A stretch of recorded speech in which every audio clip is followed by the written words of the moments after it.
What's going on, everyone? This is Jonathan Rears. It's another episode of The Baseline. Got our co-host Nissan Aaron. Today we got a super, super awesome guest. We got all the way from Pittsburgh, sitting in Lithuania right now, Dustin Sleva. Thank you for joining us. Thank you guys for having me. So, as we like to start our episodes, we're going to do a little icebreaker, get a little heated. You started your career playing Division II and you went all the way to now in the EuroLeague.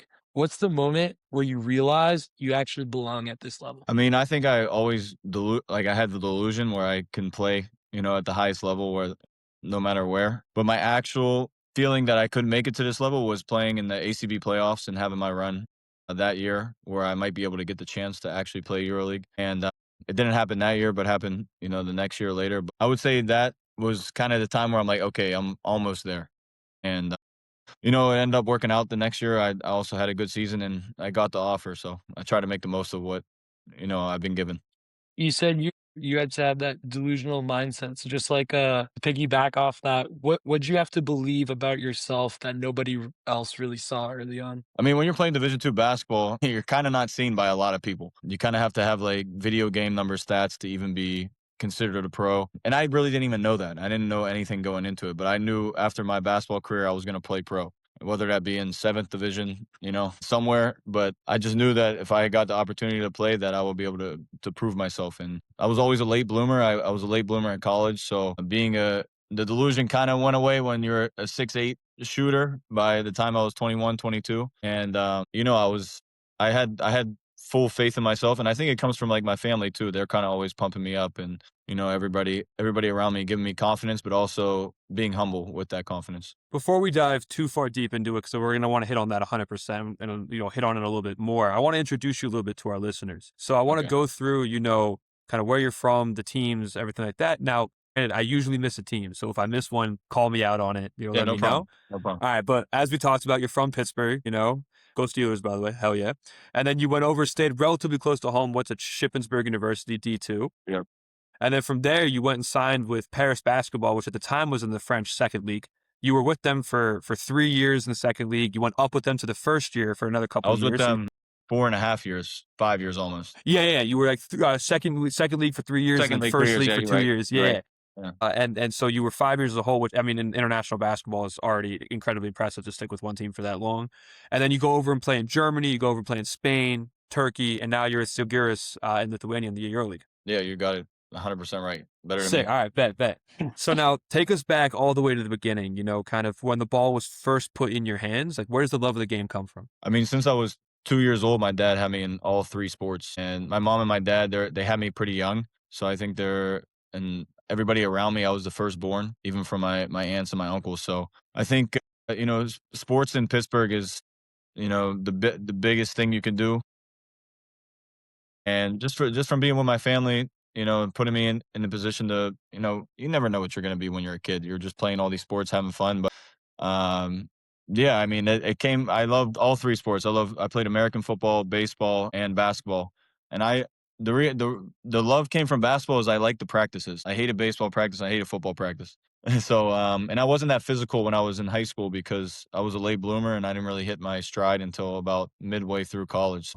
That's when I kind of just chose basketball as the main sport. So growing up in Pittsburgh, kind of what was like the culture like for basketball, and what kind of player did that make you? The culture was I don't know if you watch college basketball, but those pit teams coming up in the Big East, you had like DeJuan Blair, Sam Young. They were like tough New York kids. Like that was kind of the culture. Like they were always undersized. They hard hedged. They played aggressive. They were tough. Like it's like Pittsburgh doesn't really have a basketball culture, but we have a huge football culture. So we just play basketball like we play football. So and that's kind of how my game is, I guess. I play a little bit, more physical. I try to be a little, I guess, gritty. Play tough, play hard, and then see what happens. So I mean, TJ McConnell, he's from Pittsburgh. You know how he plays. So this type of player, we're always under recruited. We're like flown over. No one really comes to Pittsburgh to recruit for basketball. So you got to have to show something extra. I mean, Pittsburgh is such a blue collar city, and you had like those Jamie Dixon Pitt teams. Yeah, as you Exactly. Yeah. said, really, really killing it. So, as you talked about, you were playing other sports. Like, were you getting support from the community to play basketball? Like, as we talked about, Steelers, Pirates, Penguins, they're there. We don't have a basketball team in Pittsburgh. So, what Yeah. kind of Yeah. support were you Well, getting from the community? I think it's that, like, when you're looking at like teams, we didn't have professional teams, but we had Pitt. And for Yeah. me, like, Pitt was my favorite team, football and basketball, growing up. So I think it was from there. And also when I was 8th grade, we had this travel AU team that I randomly got placed on. All of us played college basketball. Cam Johnson, he's one of the guys that he ended up playing. He's had an amazing NBA career, and a couple other guys played pro. And so I think just being lucky enough to be on that team and being able to develop my game from there, it was able to help me tremendously, getting that step forward. I saw that little clip of you creating some space on cam. Yeah, like way old, that old clip, yeah. But yeah, summer we always would work out in the summers, and I haven't seen him in a while. Actually, he's big time now. But Yeah. yeah, I think he's moved out of Pittsburgh, but he's been killing it. He's been killing it. So you talked about, AU. So I was gonna ask you that, you said they're all flying over Pittsburgh, not really coming there, but AU definitely helped for exposure. So what was that like? You talked about 8th grade. What was AAU like throughout high school as well? Yeah, so in high school, I didn't get any offers, or I didn't get nothing from AU. It was just AU helped me develop as a basketball player, but it didn't give me any exposure, because honestly, I wasn't that type of player to have that type of exposure. I was skilled, I would say, but I was like 6'4", 190 pounds. No, not even that. Probably 160 pounds soaking wet. Like my senior year, I didn't start my first until my senior year of high school. So I was kind of under the radar. I had a good senior season, but it was enough to give me an offer to Shippensburg. But none of that recruiting was able to happen. Like we were not on a shoe circuit.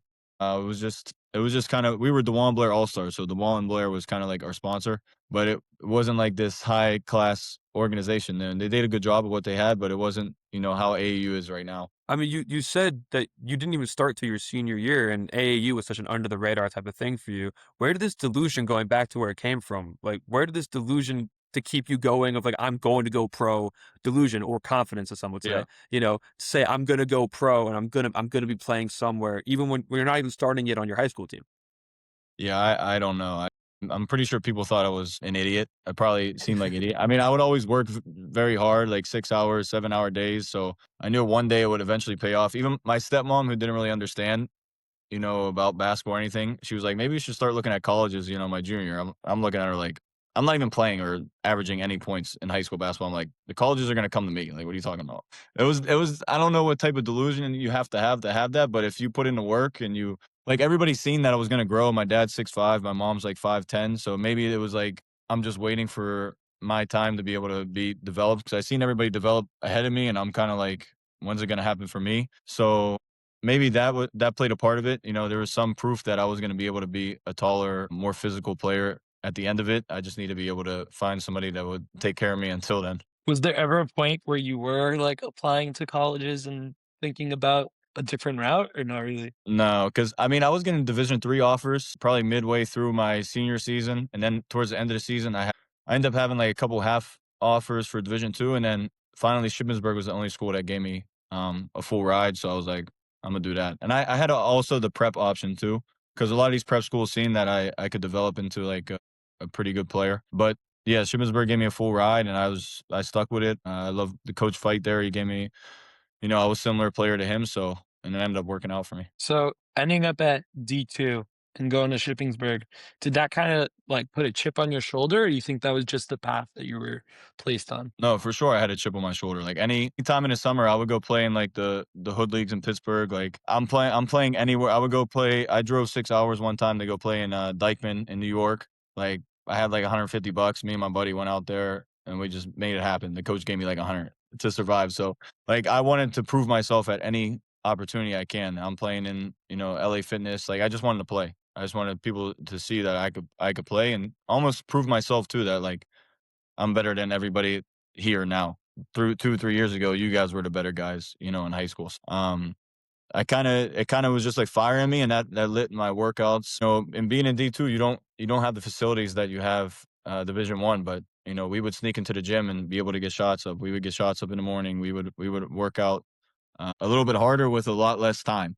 So I mean, and I think that helped me overseas, because a lot of times you're not in a great situation, like facility wise. I think Žalgiris is the only place I've been in where I have access to a gym at any time. So no, it actually prepared me for excelling overseas. You talk about this like almost obsession with proving that you have it, that you have what it takes to get to these types of levels. You talked about it a little bit, but was it, it's a little almost psychological, but like, do you think you're kind of proving it to yourself every step of the way of like, I can do this, or is it to kind of shut up all the haters around you and all the lack of kind of belief in what you already saw from a young age? Yeah, I think it's more like external, as like, I'm gonna prove you wrong. Maybe that person don't even think about a second of saying like, oh, you can't even play Division II basketball, or you can't play at this level, that level.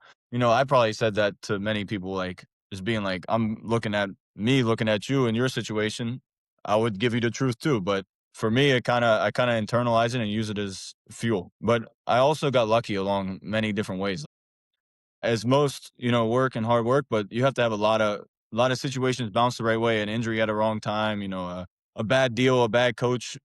I've had all those things happen to me, but timing is a big thing, and eventually I was able to prove myself, and I think I still have a lot more to prove. So if we dropped you back into your Shippensburg days, what do you think would surprise that version of you most about who you became? I mean, I didn't even know this was possible. So I knew it was possible in my head. I probably thought I was going to NBA at the time. Like, I'm like, some way, somehow it was going to happen, and I knew I was going to go play in Europe.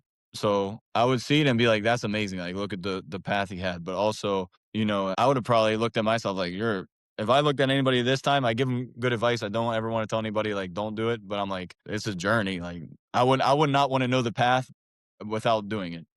So, I mean, like you said, it's like a delusion. Like, you just have to be able to think a different way to be able to accomplish that. My goal when I was in France, and I understand the European basketball, was just playing First League France and being able to make enough money to save a bit for after my career. This, I expected it of myself, but I didn't know if I was going to get the opportunity to be able to do it. Yeah, I think you hit on a really like important point that we hear a lot of times from so many professionals is that, you have belief that you're going to do it. It's a matter of someone else giving you that opportunity to show it. And, and so speaking of opportunity, you said that like Shippensburg came in and gave you an opportunity to get a full ride and come in and start. And I see, if correct me if I'm wrong, you played 27 games your freshman year for Shippensburg. Yeah. And What so do you coming in, yeah. The year before I got there, they won 3 games. Like, it wasn't like this Wow. Okay. powerhouse program. Like, they were last place. I kind of have faith in the coach. Like, he was new. It was his first year, and he, I had to have faith in him. Like, well, I had no other options. And we put in a great group of guys, and we ended up doing like great things there. And he's still there. My brother went there. All my brothers went there. My other brother's still there. We all played there. So no, I mean, we kind of, with the group we had, we kind of turned around the program, and also luck. Like, imagine I have guys that aren't that good around me. I'm not going to be able to be as good as I am at Shippensburg. So like, each step of the way, there was some type of luck, some type of chance that everything just aligned for me to be able to have this path. Like, when you look back on it, how many things could have went the wrong way. Where if you're a McDonald's All-American, you get 10 different chances. They have a great path too. They have a great story, but they may be coming to Žalgiris and be like, oh, this is terrible. Where I'm coming here, like, this is the heaven for me, like, this is what I've been waiting for. So that helps You make a a lot. solid point. You make a Yeah. solid point. Like, you see McDonald's All-Americans getting drafted in the second round based off of what they did their junior year of high school, even if they averaged 3 points a game in college. Like, they're given all of these opportunities versus you have had to kind of take every opportunity and run with it in order to give yourself another opportunity to run with. So, Right. that's like really impressive. And so going back to Shippensburg a little bit, talk us through like you said, they won 3 games the year before, and you come in, you start 27 games. What was the conversation with the coaches coming in after a year, like a 3-win season? So, I mean, they were like, you're going to come in and be able to earn an opportunity to play a lot. They had some seniors at the time, and I think that year is kind of when I started to hit my growth spurt too. Like, I grew like maybe 2 inches that summer. I had a solid senior season, but compared to and I was still awkward. Like, my body was awkward, not developed. So I think I earned playing time. Like, it wasn't really given to me. There was already a guy in my position that was a senior. And, credit to Coach Fight. He saw the talent in me. He saw what I can be. He told me I was going to be a 20-point scorer in the PSAC. The way he came to visit me at LA Fitness playing pickup, and I was like talking shit to like the old heads there, So like he's seen that drive and that fire in me from when he was recruiting me. He gave me a full scholarship based off of an LA Fitness pickup. He's seen me in the games, but he saw like, the competitive edge that I had. And he also played 10 years professionally, and he's seen, he probably didn't think I was going to be a pro. I mean, no one thought I was going to be a pro. I didn't look like a pro, but he saw the potential in me to be able to be a great player. Did he play overseas? He did, yeah. So while you were like there with him, was that something that he was kind of telling you guys about, or did you always know about overseas basketball? I had no idea. The first time I really had an opportunity was he did a cool thing for us. We did a Spain trip, and we were able to play against them little ragtag teams they put together, but we were able to see Barcelona, Madrid. We did like a Spanish, I guess, couple like friendly games. And, that was our first opportunity of kind of understanding it. I had a couple friends that played overseas, but, I didn't really know much. When I got the Paris offer, I was just happy I was going to be in Paris and like, some random city. I think I had like Iceland as another option. So like, I didn't know about second division France. Like, you're kind of going into a clueless. I think now it's a little more, everybody's kind of paying attention to Europe now. Even the NBA has caught wind of there's so many more European players and college players now going to play from Europe into college. So I think the gap is less now. But when I came out, I had one friend that was playing in second division Spain, and he kind of led me through everything about what was going to happen. Right. So, you're at Shippensburg, and, you said before, like, very well, is that it's not just you, your team also helped you become the player that you were at Shippensburg. At what point did you like seriously believe that like pro basketball was possible and that it was going to happen right out of after school? I think it was my junior season. I was All-American. Even my sophomore season, I was All-Conference. And, you start to get agents like texting you a little bit about like, what are your plans for when you're done? So those summers were dedicated to making me the best player I could be, because I knew that was an option later on. I didn't know at what extent, like I said, but yeah, I think that junior season when I think it was averaging like 21 and 10, 21 and 11. And I got the Division I schools asking me to transfer, whatever. And back at that time, you can't just transfer and play. It's not like it is now.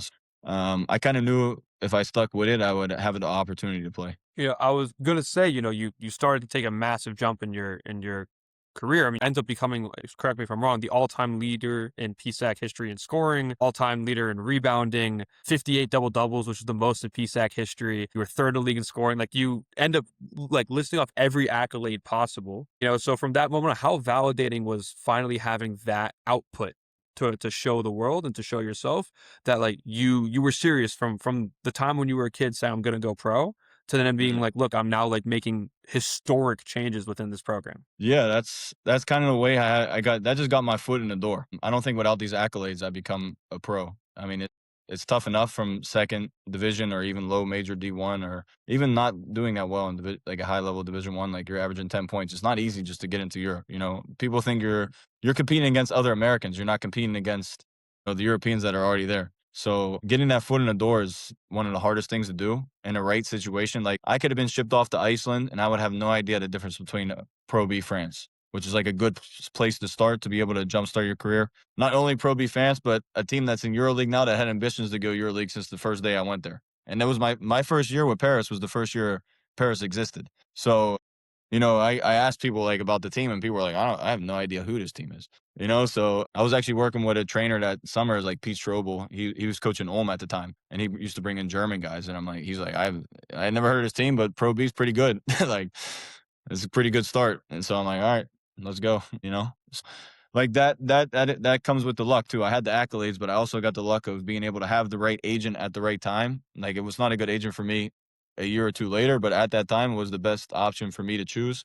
And I'm choosing this all at 20, 21, 22 and not knowing anything about it. So maybe the delusion helped me set up, to be able to pick the right people at the right time to be able to help, set the foundation for me to have this career. So usually we talk with a lot of players about their college careers, and and we talked a good amount about it. But what got me really excited about this interview is, like you said, you were there for Paris's first year as a franchise, and you were with them for 5 years. And correct me if I'm wrong, but you were also there when, I forget the coach, but was it Thiago Splitter? I wasn't there with Tiago Splitter. I You weren't left. there. The last season I was there was with Will Weaver. But Yeah. the systems from in Paris were different from the start, no? So Paris project started off as being they wanted to promote the young guys in France because they seen the value of the French prospects coming up. So when you're playing Pro B, that's a great,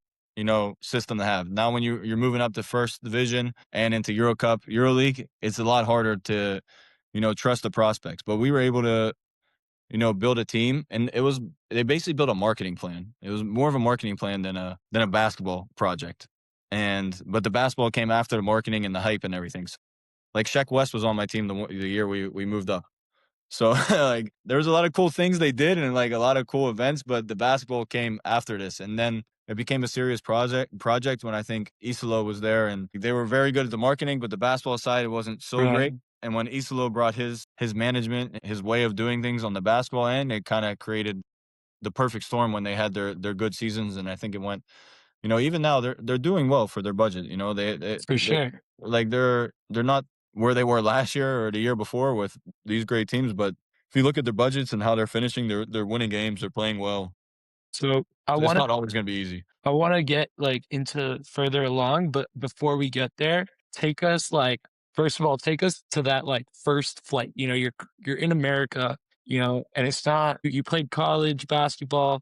You're not going to the G League. You're not going to the NBA at first, and you get on this flight. It was like either Iceland or Paris. You heard Paris. It's like the city of love, and you get off that flight. You're super super far from home. What was just like getting off that flight and like you're not there for a week, you're there for the whole year? Just take us through that experience. Well, I might have been there for a week because I was like training too hard to where I pulled my hamstring like 5 days before. And I was on a month contract. So I wasn't officially signed to the team. Like I had a whole year contract, but they had to validate me for a month. So and I'm like wrapping on that flight, I'm wrapping up my leg. I'm making sure like I haven't worked out in like 5 days. I'm making sure like this thing doesn't pop on the first day of practice. So I mean, I get there, I'm a little bit scared, but like you said, like sounded great, but in my head, I'm just worried about my goddamn hamstring that I just pulled, and I'm trying to figure that out. But the first week, nothing happens. I'm like, okay, I'm good. And then our first game was actually against Chima Monarchy. He was also pro at the time, and I have 20 points. And I think after that day, they let me play for the rest of the year. But it was when I first get there, I remember even walking in, they give me like a small hotel and they give me like 400 euros. And I'm like, this is the dream. Someone paid me to play basketball. Like, that's exactly what I wanted to do. I take a train in Paris. I see all these people. It was surreal. I was in Shippensburg. I mean, there's probably more cows in Shippensburg than people. So to be able to even if I just went there for 1 year, 2 years, whatever, and just to be able to experience that, it was amazing to where basketball could take you in such a small amount of time. So Also speaking of kind of having this like welcome to the pros moment, you talked about Will Weaver as your first head coach. And prior to coaching at Paris, he was at Texas, Sam Houston, Philly, Brooklyn pedigree, also play NBL pedigree. What was it like to go from, as you said, playing D2 in a place where there's more cows than people to then being coached by someone who won G League Coach of the Year and was an NBA assistant? Will Weaver wasn't my first coach. It was Jean-Christophe Pratt. He's with Okay. Gravelines right now. Will Weaver that's the year I left. Got it. Paris. So he didn't really want me there, which, he had his own system and everything, but it ended up working out. It was actually a blessing and a curse when he didn't want me in Paris after that. Like that was hard for me. Like I was captain at the time. I had a French girlfriend in Paris. I had my whole life like there, and then boom, I'm off to Braunschweig, last place in Germany on a loan just because I wanted to play. Like that was hard, but it was the best thing to happen in my career because I was forced out of Paris basketball where, it was great for the time I was there, but I needed to prove myself somewhere else and be seen. And from there, I was able to go be seen in Spain, and it kind of like snowballed into, for me, something that I don't think I would have ever reached with Paris basketball. So before we move on to Spain, we want to talk a little bit more about Paris. You talked about it being the first season that it was a club. So what did Paris basketball look like when you first arrived there? It was gritty. It was bad, but I mean, they were figuring it out. They made the club in July, so all of us got it was like this: no cars, no housing. I stayed in a hotel probably for like 6 weeks. I didn't care. I don't know, I was fine. But I mean, the older pros and everything, they were like, "What is going on?" And we lost our like first 6 games. And I remember like we lost 6 games in a row, and we end up going to like boxing because they said we were all soft. So we're fighting like semi pros in this like box. I'm like, what is going on right now? We didn't really have our own gym. The gym was like shared between everybody. We didn't have lockers. And for me, I didn't really have this in college, so I was like, it was fine for me. But these other pros and everybody, they're kind of, it kind of set us back a little bit, being, like not having everything organized. But we ended up doing what we needed to do that year and just stay in the first division. But from day one, they said they had this presentation with Yard, who's like a big marketing agency in Paris, and they're like, our goal in 5 to 8 years is to be a EuroLeague team. Like we're going to try to run this like a EuroLeague team. You have to deal with the bad that comes with early of trying to build a fan base and everything that comes with that. But like there was 50 to 100 people at our game, our first home game, and to see where it went from there to now is, remarkable. Were you kind of excited for that kind of ride that they were pitching to you of saying like, we'll take our lumps early on and then we have the EuroLeague, or were you kind of just more focused on let me play well here and then whatever happens, happens? No, I was delusional, just like I was, with Shippensburg playing pro. I was like, I'm gonna be here until EuroLeague. Like I'm a young guy. Like if I play really well, I think midway through that season they offered me a 2-year deal, which was, not the greatest deal. I thought it was great. I'm like, oh, I can. They really like me. I could probably, move up the ranks with them, which, I did a lot. I did a lot, moved up a lot with them. But yeah, I delusionally thought I was gonna be a EuroLeague player with them. So take us through that third season where you guys have that playoff run in the second division. You guys win, and now you took a team up a level. You were with them for 3 full seasons. What changed when you moved up leagues? Like the talent, the coaching, did pressure change? And then also tell us about the feeling of like winning that second league title. So I would even bring it before that, the second year, which was the COVID year. I broke my ankle in half. Like, Gordon Hayward, how he broke his ankle in like a charity basketball game 5 days before. Celtics fans, I watched that live. That was Yeah, so my terrible. ankle was hanging off my leg 5 days before I was supposed to be in Paris that year. And I'm like, my career's over. Like I send Paris like the fake. I don't think I ever told anybody. I sent him like the fake X-rays of like my ankle snapped back to just see like that I had broken ankles, and like I didn't tell them the full story just so they wouldn't cut me. Because I signed a shitty 2-year deal. I end up that summer, I break my ankle. And then this is how much luck has to do with it too, though. Like when I say like how lucky I am, I broke my ankle. I came back in December, but I wasn't myself. I was supposed to come back in like April, maybe June.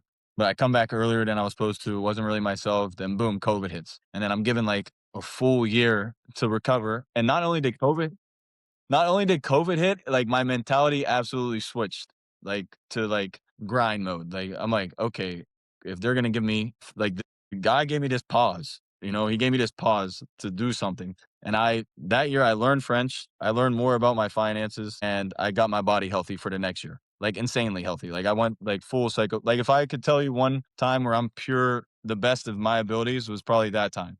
And So you're it set my career up. Like that was the foundation right there. you're one of the few people in the world that really loved COVID.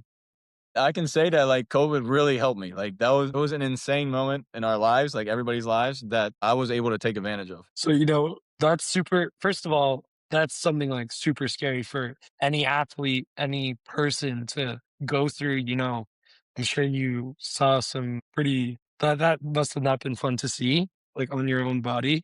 But you come back and then COVID helps you out a little bit and you get into this grind mode. And now take us to that third season where you guys win that ship, get that title after you grinded to come back from this injury Yeah. quietly, also without people really knowing. But tell us about that Well, experience. that was pure luck too. Like halfway through the season, we were in 10th place, and like COVID was also messing around with that year. We're halfway through the season, we're in 10th place. Sheck West comes to our team as like, hey guys, and only the top 2 teams could go up in Pro B that year. There was no playoffs. Hey guys, like we're probably not going to move up this year. They bring in Shaq. Shaq wasn't a bad basketball player either, but he's not a pro basketball player. But he comes in like, here we're doing some marketing. Just try to stay focused on the basketball, whatever. Work with us. And when he comes, he didn't play too much, but all of us can start going on heaters. Like we ring out like 10, 11 wins out of the next 12 games. Like our young guys started clicking. I started playing my best basketball. Gucci Denny's, he started playing great basketball. We had a guy hurt. One of my good friends, Evans, comes in and has 22 to beat a good team to go up. And then we're still in like the third, fourth place. We lose a big game. And then the best player, Tyron Johnson, on blew out on the other team. He gets like long COVID. And they have 6 games in like 15 days. And they lose 3 games, and we move up slightly to that second spot and move up in the league. We did our job to win, but this was like, it was almost like destiny the way it happened. Like Paris needed to be at this level, but that changed my Dustin career. just loves COVID. I love COVID. COVID did a lot for me. But a couple guys hit a couple big shots against teams, like that we weren't playing in. Like it's crazy. And maybe people don't see me as a first division player, because when you're stuck in there's a lot of talent in these second divisions. Like everywhere in Europe, you'll find a guy that can play EuroLeague. I guarantee it. He just hasn't. He puts on a different jersey and he's like, oh, that guy's a bum. That's how people think it. And when you get stuck in these second divisions for a long time, you look like a second division player. Because guys don't see you as that first division player. I And mean, even if you're there's also guys in like second division who are the best players, might even be making more money than the end of the bench first league guys. For sure. And it's like opportunity and luck. And you got to know when you fire agent. Like to be at these levels, you got to know how to fire an agent, whether to see which agent can put you into a better position for the next year. Because some of these agents might only work with second division teams, or you might have to go to a different region and be able to see yourself in a different place, in a better league. One step up, maybe not in that French first league, or maybe, somewhere else that's a little bit different. So there's a lot that goes into moving up the ranks like this. It's a lot of luck. It's a lot of like strategy when you're at the lower division, but ultimately you have to put it in the production. But yeah, there's a lot of talent everywhere. That's why when people say the NBA Europe is coming and, EuroLeague, like, where are these players going to come from? I'm like, there's a lot of good players. There's a lot of good players that never made it pro. There's a lot of players that can develop into really good players when they're 27, 28 years old. I mean, you look at soccer and football, and how many leagues are there? And I think basketball is becoming a sport where so many people are playing it that there's going to be a lot more opportunities for guys to make more money all over the world, because it's probably the second biggest sport in the world with all the leagues everywhere. So the more leagues, the better, the more opportunity for players to be seen. Take us through that moment where, you could talk about whether it was luck or, Shaq West coming to the team. You guys actually do end up moving up to the first division. So that summer and then going into that fourth season with Paris, what changed when you moved up leagues? What was different about that season? I just think it's like the same thing when I'm in my first year of EuroLeague. Everybody doubts you and no one really thinks that you could play at this level. They're waiting to see when you fail because they may not see you as that first division player personally. I kind of play the same way at every division, at every level. I think of myself as a really high level Euro player. Like, I'm not going to be the top scorer on the team. If there's something wrong. Maybe in the second division France, I could do that. But still, like, if we have a good point guard, that point guard should be the guy. It's like, it's not like, and I think like if you excel at your role, you can move up a lot easier than say you're the top leading scorer and you need the ball in your hands 20 times. So I think it was easier for me to kind of ease my way into the first division, and you have to silence the outside doubters first. I always believe in myself. And then once I get comfortable, then I was able to hit my stride and have a good season. And that year wasn't easy either. Like we went from like almost making playoffs to we're playing the last game against Levallois, a Euro Cup team, to stay in the league. We had like 6 guys. We had two guys that are playing on the Knicks right now, but they're 16 years old playing in first division games because we didn't have anybody else. So it was a struggle. It was a stressful season because I signed a 3-year deal and I'm like, I'm gonna have to go back to second division. Luckily, we won that last game to stay in the league, and we were able to, next year we went to Euro Cup and stay in the first. Who are the Knicks guys? Tror? What's his name? No, Pacom Dadier and Mohamed Diarra. Oh, nice. Yeah, they were both my young guys with me in Paris. They were there for a long time. Speaking of something you said before, right, where there's so much international basketball that just needs to be given that opportunity. And as you talked about with you talked about from D2, there are a million D2 guys who could be playing D1 but aren't given the opportunity, or maybe they're looking for a 6'7" shooter and end up being 6'4".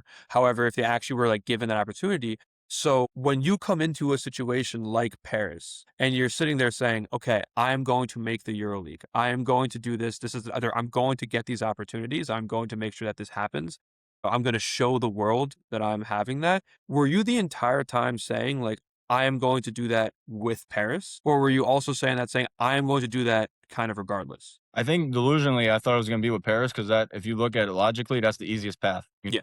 Like you move up with the team, you become like, an emblem of the team, but also like it's not easy to do anything like this. But that part of being in the at the highest level is more about how I approach like day to day, like how I worked. I knew I was working harder than a lot of guys. I was in before and after. Even on a 2-a-day, I was shooting extra and doing extra things. Learning to take care of my body. I wouldn't say I was great at the time, but I felt like I always worked harder than everybody, and I was able to. The delusion kind of was coming true because I was able to be a lot of guys that were ahead of me and ranked higher than me and played Division I and had a successful college career are not playing professional basketball.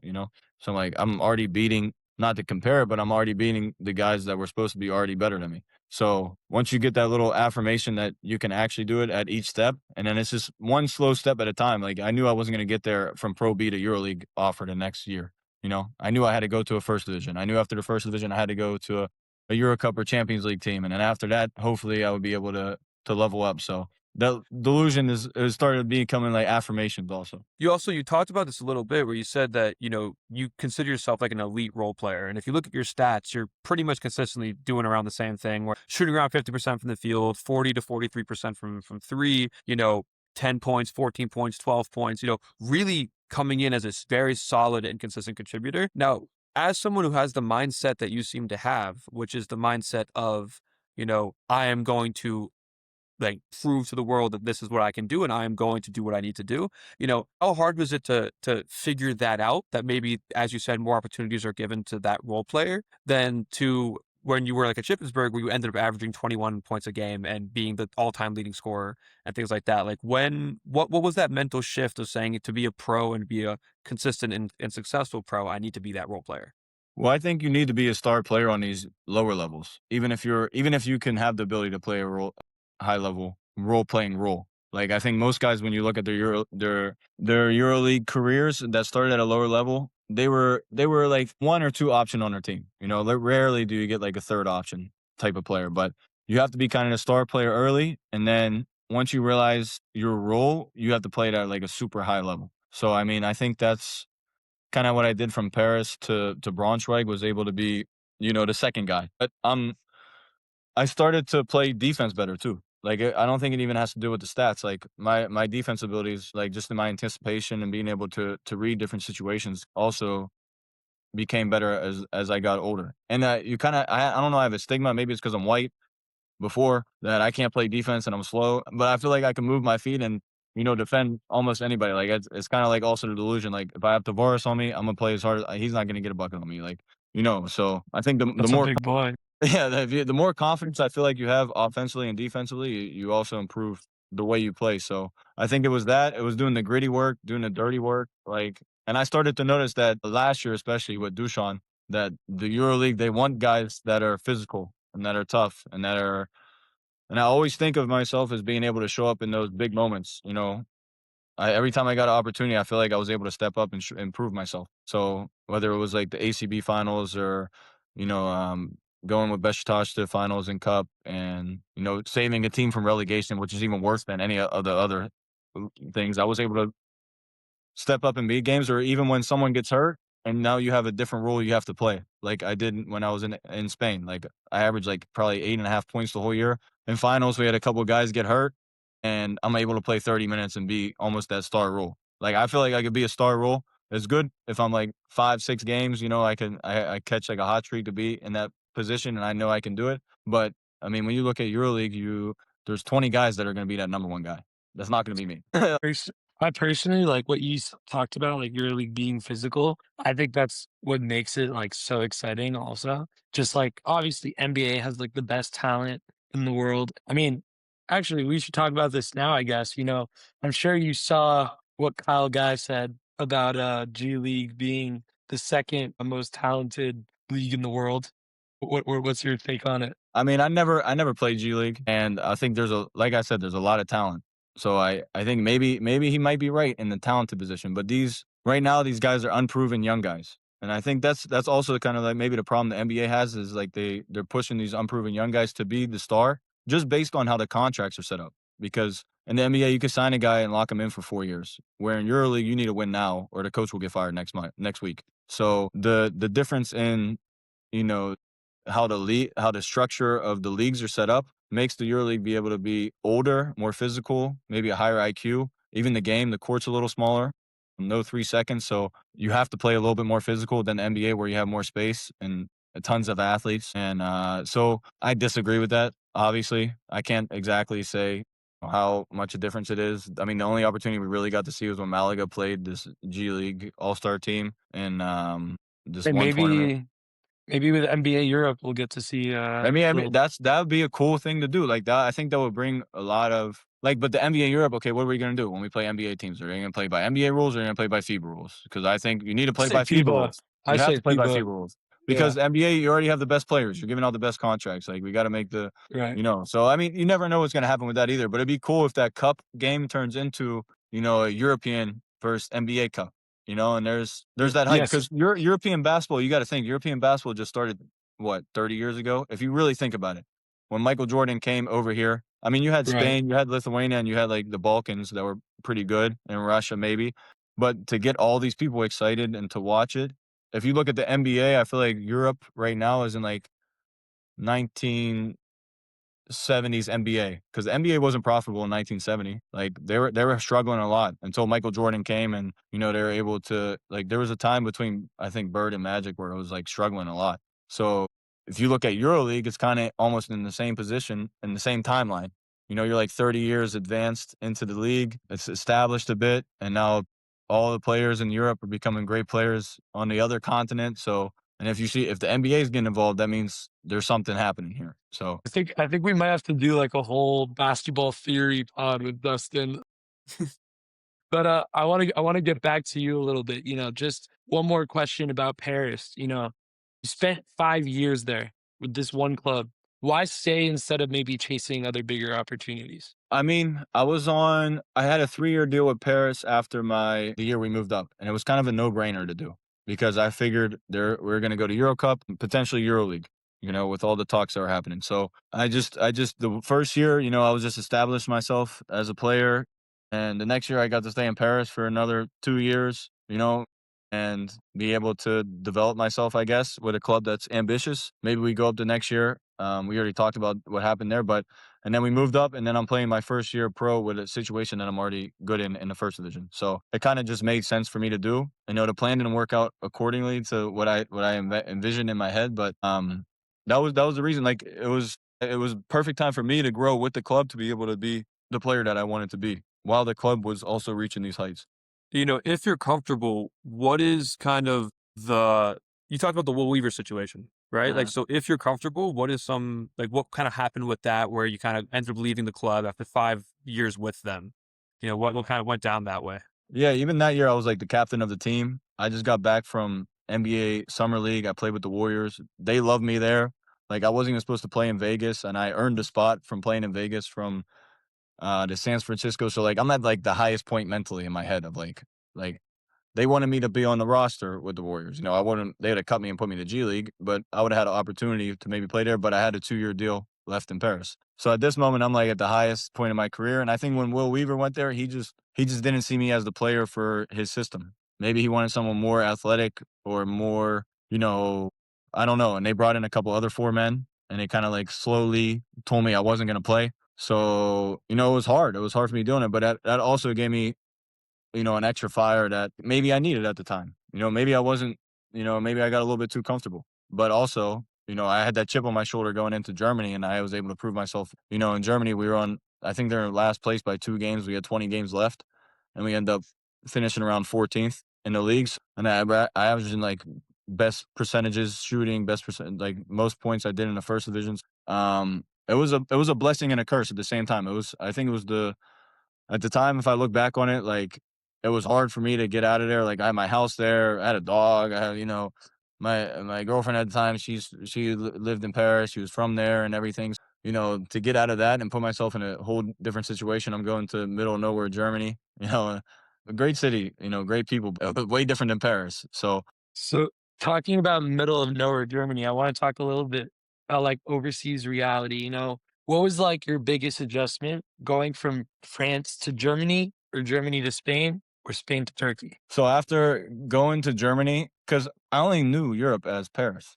I didn't know Europe as anything else but Paris. Like I was in a great situation there, and then I got super comfortable. I was speaking the language, like I was able to move around, like any problem I could deal with in the language there. It almost felt like a second home. And then I go in the middle of nowhere, Germany, but I didn't have a worse or better time. Like I was able to develop my routine. I was able to enjoy the things I like to do, go to coffee shops, hang out with my teammates and everything. So I realized after Germany that you just have to have a routine going into whatever situation you're doing, and you kind of have to, own it. Because I had my routine in Paris, but it kind of got disrupted. But I was able to find my rhythm in Germany too. So every year where I go somewhere, like I thought I might have had a problem in Lithuania this year after being in like a big city like Istanbul. But I come here and I kind of just, it's really nice here. Like people don't understand. Like it's a really nice city. It could get cold. It's not like a lot of other EuroLeague places, but the facilities are nice. The organization's amazing. The fans are amazing. So it's just about adapting to your environment and having the same routine that you had everywhere else to be able to do and be able to execute. Talking about adapting, and you start your kind of journey from playing 5 years in Paris and then going to Germany and then Spain and Turkey and then obviously now it's Zalgiris. What does kind of the basketball transition be like? What's different amongst the systems? What's different amongst the leagues? What helps you adapt in that way? I think the best part is, teams know what they're getting with me when I go into there. And like, I'm not trying to do something that I'm not. So I think every coach they know my capabilities, like physical 4-man shooter and being able to play hard. What they don't understand is, I think, is my character early on, because a lot of teams here that have good character, but I would say like to prove that, the toughness, the level of maybe leadership that I have. And I think that develops as the year goes on. And I think in each spot that I've been in that, like, okay, you'll play a game sick when you're like throwing up or whatever. Like I'm playing that game. Like I know other guys, you might, I don't know, like I'm playing hurt. Like I'm playing with a twist ankle, not only because I want to give everything, but as much as I am delusional about making a higher level, I'm also scared of somebody taking my spot. So like, I don't want to give somebody else even a second of what I can have. If I really can be out on the court and if I can fight through a pain, a sickness, an illness or whatever. So I think teams, start to understand, the character that I have and like the leadership that I could bring if I'm in a good situation and comfortable with being able to, speak and, like being able in a good position to play, a decent role to have that type of leadership quality. So I think every year that's the hardest aspect of like proving it again to a whole different group that hasn't seen it yet. Like my old coach, Dusan, he always told me, he's like, you don't get paid because you're talented. You get paid because you have character. Like, it's kind of like, damn, you didn't bring me here because you thought I was talented. I just have character. But, he's right in a sense. Like, it's about like how you handle different situations. So, France Pro B, France Pro A, ACB, BBL, Turkish Pro A, Lithuania Pro A, Euro Cup, ECL, EuroLeague. You basically done it all. Yeah. Summer League. With all of that, you talked about being a physical 4-man and you shoot the ball at a high clip, like 40% from three. I'm pretty sure you're 42% maybe this year. You're leading your team in 3-point percentage, and also something that we can talk about if we want to get more into basketball philosophy, but you're leading your team in plus minus as well, which is super impressive. How do you you talked about being a physical 4-man, but is that something alongside your character that just stays the same in every place and it's something that will get you through every spot? Or are there certain things that you picked up along the way that kind of make you better as you go along in your career? Yeah, I think it's a bit of both because, okay, I am a physical 4-man, but sometimes at the beginning to prove this, I do too much. Like I'm making bad fouls. Like, I mean, even here, my coach will always get on me because I'm making like these bad fouls. Like I'll give him 2 free throws because I'm like just crash dummy trying to get offensive rebound, So there is a game you have to play to balance this. And what I realized in EuroLeague, guys are a lot smarter. These little bumps and everything, they're going to flop. They're going to get those calls. So that's something I had to adapt to early on. And I think that was the hardest adaptation I had to make, where I could be more of a crash dummy in these other leagues and they might not call it as much or whatever and let it go. Or they're not giving me calls because I'm a rookie in the league. But I think that was kind of the main thing I would be, and also being able to feel comfortable in a situation and being able to understand what the coach wants from me. And at the beginning you understand, but you don't understand fully. And as the film sessions go on, the practices go on, I feel like I can grasp what the coach wants maybe sooner than, earlier in my career, and I think that's able to have me to be able to be better as the seasons go on, because I feel like I get better as the year goes on. And there's also that competitive endurance. I feel like a big thing in European basketball is to have competitive endurance. And what I mean by that is, can you be better towards the end of the seasons? Are you gonna mentally check out because it's starting to get nice out and you want to go back to the States? And like as an athlete, it's easy to do that, because you put up with a lot over here, like missing your family, missing weddings, missing birthdays, seeing your parents get older. Like it's a lot that you go through outside your head that I think even European players experience when they go to the NBA, when they're so amazing over here and they go to Europe and they go to NBA and they have to deal with the same issues. And that's why sometimes you don't see maybe guys perform at that level. So that competitive endurance is something that, I think is instilled in me, to just take it day by day, routine, doing the same routine over and over again, and being able to kind of trick your mind, be like, I'm gonna be better at the end of the year. Even if I'm struggling early in the season, I know my 3-point percentage is gonna be 40%. Like I know it. Like I know it's gonna come. I know the day is gonna come where I work too hard to do that. So I think that helped me a lot, because I didn't get paid for what I did in or move up levels from what I did in the first 5 months. It was always the last 5 months. Whether it was going to the finals, going to cup championships, being on teams that were consistent throughout the whole year, and being able to play well. I think that especially the last 2 years, I was able to prove that competitive endurance where, Turkey, we're playing until end of June. Spain, we're playing until end of June. EuroLeague now is long. You look at the beginning of EuroLeague till now, it's like that was a long time ago. I mean, and not just that, you also from the beginning of the year, every game from the first quarter, it's like an all-out battle. I mean, I would say like in the beginning of the year, the NBA, like, sometimes it's a little bit less like all out, but I think that's another cool thing. What's your take on like being able to say that you played on basically every competition overseas? I mean, I would much rather like to play EuroLeague the whole time.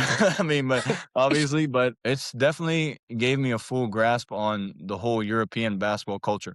Because if you ever see a guy and they play EuroLeague their whole time, you're like, why are we playing these domestic league games?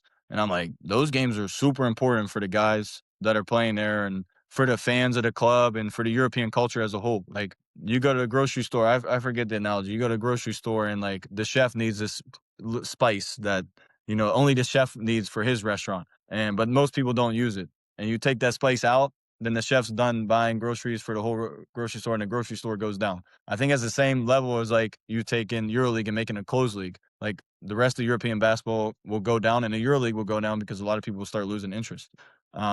It made me grasp maybe this concept of it, grasp how hard it is to go up through the leagues. I could be able to track a guy's career and kind of see how tough he is, just to be able to get through some moments he had in his career, because I've been through it. Like I respect anybody that's playing overseas, whether you're fourth division, second division, third division. Like it's a grind either way. And those guys can be just as good as a guy that's playing EuroLeague right now. He just didn't get the opportunity yet. So it's definitely an appreciation to just basketball as a whole. Speaking of, as we talked about, you going to every single league possible that a man can name, what's the biggest jump? Is it talent, IQ, physicality? Is it the toughness that you talked about in terms of knowing that people have gotten through, the adversity that comes with going up to these higher leagues? What's the biggest jump you found going from league to league? I would say the biggest jump would be mentally, because you have to mentally prove to yourself that you're you're a talent, you're good enough to play in these leagues. So you have to have this delusion, because everybody else outside of you, when you make each jump, they doubt you. I'm sure everybody doubted me when I got this EuroLeague deal in Kaunas. Maybe someone thought it was great, but you're not a proven player. They're taking a chance on you as and it's difficult for clubs to do that. They have to have great scouting departments. They have to be able to, really take that risk. For a guy that like me, I'm is 30 years old, first year in the EuroLeague. So I mean, mentally is the biggest point, and then I would say second for me, since I'm already pretty much a physical player. The physicality did go up, but it was easy for me to adapt to that. But IQ level, like the IQ level at each Like, you cannot take a playoff EuroLeague or you're gonna get exposed, you know? People are testing you early if you could defend in EuroLeague, especially as a rookie. You gotta be able to have a couple stops, drop your nuts, be able to play, you know, in front of big crowds, big fans on a night in, night out basis and have that high level pressure. So, I would say just, yeah, the IQ level and be able to be mentally tough. What would you say is something that Americans misunderstand about overseas basketball on and off the court? I would think this would go away more because the NCAA is bringing a lot of Euro kids to NCAA. But the talent of some of these local players that already been playing in the leagues multiple times and the high IQ that they have compared to America, and it's a you play more of a team game here too. And I think the translation is lost a little bit in between, where Americans are more ISO dominated, less of a system, less thinking about what's going to happen if I do this, this, and this. They're doing this, so let's try this play. And I think when you get to Europe, and at first you're like not understanding the concepts of what the coaches are once talking about. Man, just give me the ball, like I'll go get a bucket. Which sometimes you need that too, and it's like a balance of having both. So I would say like Americans, it's going to become less and less to have more respect for the European type of players. And I think the last, like me, when I came to Europe, I'm like, I'm going to kill these Europeans. And I'm sure like a lot of Americans have that mindset. It's probably a better mindset to have than the latter. But once you realize it and you played through a lot of it, like you tend to respect, the players out here. And now it's the next 10 years is going to be a real battle of like who has the best players, Europe or America. So that's going to be fun. That's going to be fun, especially if the EuroLeague and the NBA combine and be able to do something fun in between there and have like a real competition level. So even staying in Europe, what's something do you think about the EuroLeague that fans just watching on TV might not fully understand? I think like what I don't like about the EuroLeague is that there's not the commentators at the game. Sometimes they're doing it from a laptop and you don't really feel the full environment of the place. You can see the crowd, but the sound doesn't seem the same. Where you watch like the NCAA tournament and you see like the student section, it seems loud, it seems big, it seems whatever. And sometimes with the EuroLeague not having anybody there, you don't really feel that environment. Which is loud and whatever, but you don't feel it fully, and it's probably hard to get commentators for games. It's not easy, but that I wish that would be more of a thing to have the commentators at the game and be able to. There's a different type of sound that comes through the I mean, laptop. maybe just with the noise that comes with EuroLeague games, they can't hear the commentators. Yeah, but that would be even better. That would make the league. That would make it even more fun to watch. But that's cool. But EuroLeague too, like the tactics and the little small situations that you see, like certain players do to be able to get a foul or a easy bucket or a cut. You're like to watch a EuroLeague game, and if you really watch it, there's so many different things that are going on that tactically it's kind of like a chess game. Well, going back to the environment, you said, as you talked about in the beginning, Shippensburg, more cows than people. And now you're playing in, the craziest arenas and the craziest environments, in my opinion, in sports. Now, where you have EuroLeague basketball is absolutely insane. So what's that like to experience with these types of environments? I mean, that's what I dreamed of. Like, I wanted to play Division I basketball at Pitt. Like, that was my dream, to play in front of the zoo at Pitt. And to not get that opportunity in college and be able to have that opportunity to play, in Kaunas, where we're 15, 16,000 every night, sold out. It's almost like a college level type environment, but even more, a little bit crazier with, Oh, everybody in the gym. it's way crazier, Way my crazier, friend. yeah. Yeah. But like college, you have the student section. You have like the student section is like the cop, like we said in France, or like the what? How do you call like the people that that are always going to the game? Like the crazies, Ultras, Yeah, the ultras. like the ultras. ultras, the ultras, the Yeah. ultras. So the student section in college would be like the ultras here. Where at NBA you don't But have this. But it's the not the same. ultras here are Obviously, here crazy. is the higher level. Like where ultras when I was in Istanbul and it was Beşiktaş Fenerbahçe, you can't go to the game wearing a Fenerbahçe shirt. Like you're gonna die. Tell us the feelings. I heard you were very excited to get that win on Saturday night or Friday night versus Fenerbahce in their place. Yeah, that was great for me because every Fenerbahçe game I had it was a struggle. Like the way they play defense, it's not great for catch and shoot four man. They have great principles, and I'm able to see that now because our system's a lot similar to their system. And, just being able to hit a couple shots there and hit a big shot, when we really needed it. And to have our team really play like that was as a team, we played probably one of our highest level games. Our guards facilitated the whole game perfectly. Even when they were frustrated because maybe they weren't getting certain shots, they were able to find me and other guys, and we played a full team game that day. And I think that was the best to do in like that type of environment on the road against the first place team. So, and with EuroLeague and the playoffs, that was a huge win for us, but we can't be too happy with that win either because we got a lot of big games coming up, and we're trying to get that top 6 spots. So now, let's talk about this year a little bit. We talked a lot about Paris and everything, but it's your first EuroLeague year, and I think this is the most teams EuroLeague has ever had in the league, right? With 20. And you guys, you talked about competitive endurance, and still we're very close to the end of the season, and you guys are sitting at that sixth spot. Not saying anything to jinx or anything, but sitting at that sixth spot, you got a great squad. Actually, a guy who you started your overseas career with Sylvan Francisco, and like seeing where he's gotten to, the level player that he's become. Nigel Williams-Goss, Moses Wright. You guys have a amazing team. What's it been like, just like being in that EuroLeague environment, like you've talked about already, being with these guys and actually performing at a high level? Yeah, it's almost for me. I said it a couple of times. Like it's almost stress free because when I played in Besiktas and Murcia, our big games were against Madrid. Maybe Madrid. When I'm playing against Fenerbahce last year, and we only get 5 to 10 of those games a year. But now I get to play EuroLeague where I get maybe two games a week. So it's exhilarating, it's amazing, but it's almost kind of stress free for me because I'm like, if I have a bad game or whatever, we have so many good players that it's not really going to hurt my team too much. Where before it would if I had a bad game in these big days. And a lot of our team's so good, and we have so many guys that could do different things where I'm gonna be able to get my shot the next game. So it's very easy for me to be like, okay, today I'm not getting the ball. Let's try to make a play on defense. Let's try to get a charge. Let's try to get an offense rebound. Let's try to get a big rebound.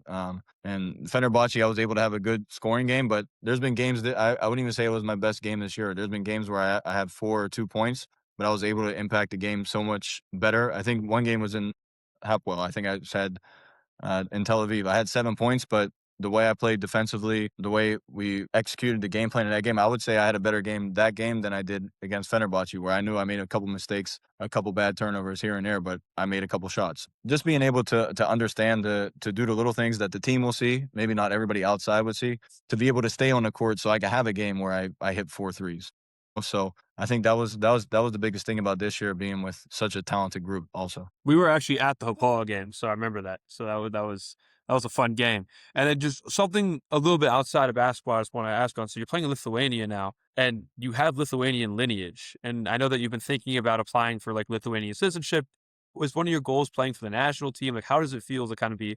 I know it's like great grandparents, I think, so it's not Yeah. super close. But is there something a little special about representing Lithuania and wanting to? Do you want to play for the national team, things like that? I mean, if they gave me the opportunity to play for a national team, yeah, I'm playing for a national team. That's probably one of the coolest things in European basketball, is able to play, this type of level. And I always knew my family was Eastern European, but never really knew exactly where until my grandma, just when I signed in Kaunas, she said, "Oh yeah, my dad was Lithuanian. We used to go to Lithuanian clubs." And I'm like, "What are you talking about?" So I ended up doing the research and finding out everything about that. But it's cool because I walk around here and I look like everybody. So it's like it's almost like I'm part of the culture, and everybody here is, they embrace that too. They love like the fighters, the guys that play super hard. And when your fan base appreciates you when you dive on the floor, and they chant your name when you dive on the floor for a ball, and I have like 2 points in the game in the fourth quarter, like you want to do it 10 times more the next time. So to have that appreciation from the fan base and be able to understand like that's what they want, like it's so much easier to do the dirty work. What's it been like off the court? You talked about the culture and feeling a little bit more at home maybe than other overseas places. What's it been like for you? It's been insane. I never felt like at no level did I feel like a star or like known. Like I was very easily just walk around Paris and Istanbul, no one know who I am. And here it's like it's a different level. Like you won't be able to, you don't know it until you really experience it. Like I have little kids chanting I have this little chant that they've been doing like do Dustin Sleva. The kids, when I walk outside, they'll start chanting it behind me, and just give me a fist bump. Like I never signed as many autographs and pictures that I ever did in my life. To see how much they really enjoy basketball, the whole country, loves it. It's like their second religion, and to be able to, have a season like we're having, you just want to give them, more, because you really feel the whole energy of the place get a lot better when on days that you win. To be able to have that experience is, that's something you tell your kids and your grandparents. When I'm a grandparent, like what we did here, so that type of feeling when you play, it makes you play just a little bit harder. It gives you like 1% more, that never give up attitude, because they're behind you fully. So to put you back in Shippensburg's shoes, how would Dustin Sleva at Shippensburg define success, and how would Dustin Sleva now with Zalgiris define success? I think honestly it's been the same since I've been in Shippensburg high school. It was putting in the work since college. I was playing, enjoying it, having fun, not just doing it because I had to do it, but doing it because I actually enjoy doing it. And I think it's easy to work hard when you like working hard, and to be able to do the same things every day. So I think what I was doing in Shippensburg, what I was doing in middle school, has been the same kind of routine that my dad and my mom instilled in me, of like working hard and everything else will figure itself out. Being smart too, not working hard. Like now, the difference now of how I work hard is how much more efficient can I work in 1 hour. Where when I was in Shippensburg, or when I was 18 years old, I can put in 7 hours a day. And I think like every kid needs to understand this. Like I was just talking to a kid on the youth team here that like his friend was shooting, because I came in on an off day yesterday to come shoot, and the young guy was shooting. I was like, "Oh, what were you doing yesterday?" He's like, "Oh, we need an off day." I'm like, "When you're 18 years old, you don't need an off day. Like you got to put in all your energy, because you have the highest level of energy and the most energy you can have early in your life when you're 15 to 24. And your skills gotta go so much farther in that small period of time to be able to sustain yourself for after career. So I would think that was the biggest change from now until then, and being more efficient in how I work out. Piggybacking off of that, what is some advice you might give to, a D2 athlete who's looking at kind of maybe your type of career path, or just looking at the chance that they say to themselves, I'm going to go pro, but I haven't gotten the opportunity yet? What's some advice you'd take from your story and try to impart on them? Like same thing is like, first you have to put in the work in the summer and to actually be that guy that shows up every day. And then I would say you have to average 17 plus points. You have to, like, you're not going into Google with a resume like with a Shippensburg degree. Like you have to, there's levels to the resume that you need to get to play overseas basketball. So I would also say, like, put yourself in the best situation. Like if you're a low Division I player and you're the fifth guy on the team, maybe it's better for you to go Division II and be the main scorer and the leader of the team to be able to get that opportunity. So, or if you're a D2 guy, maybe you need to go to a different place to be that guy. Or, you be very clear with your coach on what your aspirations and goals are to be that main guy. So the advice has to be, you have to have the resume, you have to put in the work, and then you have to show the work. So, and the best part about now is if you prove that you're a sophomore and you could play at D2, you're going to get paid in college. I had a guy this summer. You could tell he looked up to me and like what I was able to do. And he was hurt the year before, but he had his fourth year of college and he has one more year left, and he was able to be a All-American. And now he's going to make more money than anybody would ever make overseas in their first year, just by how he works. And he's like top level hard worker. Like you could tell when a guy's in the gym. We're on our seventh game, the last game of a pickup, and he's playing just as hard as his first game. Like, those guys are the guys that are going to excel throughout the seasons. Be that guy rather than being a guy that's, going to take a couple of days off, and, you got to be a little bit delusional, kind of like how he is. So This is the Baseline Podcast. We tell stories of players who play overseas, play basketball all over the world. Dustin, thank you for telling us about your journey. I think we could have went on for a whole nother hour, but we'll finish up here, and really thank you, and best of luck with the rest of the season. thank you guys. I appreciate you having me. Thank you so